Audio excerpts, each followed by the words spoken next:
এই যৌবনটা একদিন শেষ হয়ে যাবে, অথচ আমরা যে পাপ কাজগুলো করেছি এগুলো কিন্তু সারা জীবন আমাদেরকে বয়ে বেড়াতে হবে। ইভেন মৃত্যুর পরও আমাদেরকে ওই পাপগুলোর শাস্তি পেতে হবে। আজকে আমরা যৌবনে বসে কি না কি করি। আমরা ফোনে পর্ন দেখি, আমরা বিবাহের পূর্বে মেয়েদের সাথে শারীরিক সম্পর্ক করি, আমরা অসামাজিক বিভিন্ন কার্যকলাপ করি, আমরা আল্লাহ তাআলা ইবাদত ঠিকমতো করি না, আমরা হারাম কাজগুলো বেশি বেশি করি, আমরা এমন এমন কাজ করি মানুষের জন্য যেটা কষ্টদায়ক, নিজের জন্য নিজেকে আনন্দ দেওয়ার জন্য হলেও আমরা এই কাজগুলো করি। কিন্তু ভাবুন তো, একদিন আমার মনে করেন এই যৌবনটা শেষ, 60 বছর পর আমার যৌবনটা আর নেই, আমার গায়ের চামড়াগুলো হয়ে গেল একদম পাতলা, তখন কী হবে? আমি শয্যাশায়ী, আমাকে দেখার মতো কেউ নেই। একটা সময় আমার যৌবনের জন্য, যৌবন তেজের জন্য যারা আমাকে ব্যবহার করতো তারা আমাকে আর কেউ ডাকে না। আমি অসুস্থ, আমি অপারগ, আমি আর খেতে পারি না, দেখার মতো কেউ নেই। অথচ এই যৌবনে আমরা কত কী না করি। যৌবনের বসে আমরা কাউকে পরোয়া পর্যন্ত করি না। ইভেন উপরওয়ালা বলতে যে কেউ থাকে তাকেও তো আমরা পরোয়া করি না। কিন্তু ভাবুন তো যে সব কিছু তো একদিন একটা শেষ আছে। এই জীবনটা যে আছে এটাও তো একদিন শেষ হবে। মৃত্যুর মাধ্যমে জীবনের এই খেলা শেষ। কী জবাব দেবো আমরা?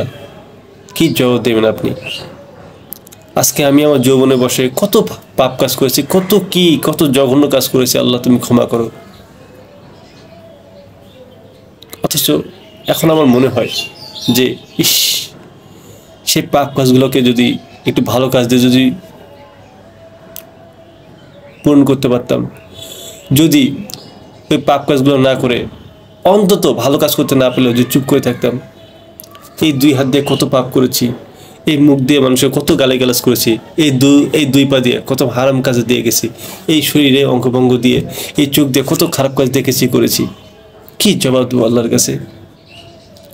আল্লাহ তাআলার কাছে তো পরীক্ষার মাধ্যমে এই যৌবনের ইবাদত। কিন্তু আমরা এই যুবক বয়সে এই যৌবনে আমরা কি করেছি? কিছু দিতে পারিনি। এই জীবনের সার্থকতা কোথায়? এই জীবনের সার্থকতা কি শুধু ডাক্তার ইঞ্জিনিয়ার? এই জীবনের সার্থকতা কি বিসিএস ক্যাডার হওয়া? এই জীবনের সার্থকতা কি কোটিপতি হওয়া? চায় না সেই জীবন। যে জীবনের যৌবনটাকে আল্লাহ তাআলা থেকে বিরত থাকতে হয়, যে যৌবনটাতে সারা জীবন হারাম কাজে লিপ্ত থেকে আল্লাহ থেকে দূরে থাকা যায়, সেই জীবন আমি চাই না। আমাদেরকে সৃষ্টি করা হয়েছে ইবাদত করার জন্য, আমাদেরকে সৃষ্টি করা হয়েছে মানুষের কল্যাণের জন্য। আমরা সাম্য, ভ্রাতৃত্ব এগুলো কিচ্ছু বুঝি না, কিচ্ছু মানি না। আমরা শুধু জানি কে কার জিনিস আয়ত্ত করতে হয়, কাকে ভোগ করতে হয়, শুধু নিজেদের স্বার্থটা বুঝি। এর পাপের স্বার্থ তো আমাদের পেতেই হবে। আমি না হয় আল্লাহ তাআলা যদি কোনো হক মেরে থাকি, যেমন নামাজ রোজা ঠিক মতো না করি, আল্লাহ তাআলা ক্ষমা করে দিতে পারে। কিন্তু আমি যে পাপ কাজগুলো করেছি, একটা মেয়ের সাথে খারাপ কাজ করেছি, আমি চোখের জেনা করেছি, আমি অন্যের ধন সম্পত্তি মেরে খেয়েছি, বিবাহ পূর্বে শারীরিক সম্পর্ক করেছি, এই পাপগুলোর কাফারা আমি কী দিয়ে করবো? ওই মেয়েটাকে আমি কী জবাব দেবো? ওর ফ্যামিলিকে আমি কত ক্ষতি করেছি, আমি অনেক মানুষের হক মেরেছি। এইভাবে প্রতিনিয়ত আমরা কত পাপ কাজ করি। আমাদের যৌবনের সব থেকে বড় ফিতনা হচ্ছে এই নারী। আমরা যুবক বয়সে সবচেয়ে যদি বেশি যে কাজটা করি বেশিরভাগ সবাই, সেটা নারী ফিতনা। কত খারাপ কাজ করি আমরা। আর মদ সিগারেট তো আসি। আল্লাহ তাআলা তুমি আমাদের ক্ষমা করো। কি জবাব দেবো আল্লাহ তাআলার কাছে? আমরা কবরকে ভয় পাই না, আমরা আল্লাহকে ভয় পাই না, আমরা জান্নাত জাহান্নাম বুঝি না। এই জন্য হয়তো আমাদের জীবনের এই পতন। তবে একদিন সব কিছু শেষ হয়ে যাবে, যেদিন আমাদের করা কিছু থাকবে না, অসুস্থ হয়ে হাত পা নাড়াতে পারবো না, চোখ শুধু টলমল করবে মৃত্যুর জন্য। একটা সময় কিন্তু ঠিকই ভাববো, কি পাপগুলো করেছি।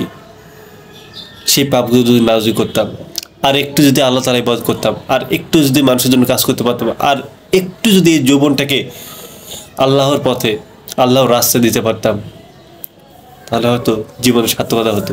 ইয়েস, জীবনের সার্থকতা ওটাই। ডাক্তার, ইঞ্জিনিয়ার, মেডিকেল, এগুলো ভাই জীবনের সার্থকতা না। রিজিক আল্লাহ তাআলার হাতে। আপনি কখনো মনে করবেন না যে আপনি ডাক্তার হতে পারলেন বলেই যে আপনার টাকা, আর আপনি একজন কৃষক হতে পারলেন বলেই যে আপনি গরিব, এমনটা নয়।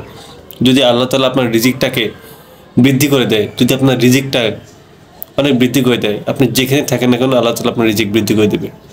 অনেক ডাক্তার আছে তারা শুধু খ্যাপের ওপর খ্যাপ মারে টাকার জন্য, কিন্তু টাকা আল্লাহ তাআলা তাদের বেশি দিলেও তাদেরকে এমন কিছু সমস্যার মধ্যে নিয়েছে টাকাটা তারা জমাতে পারে না।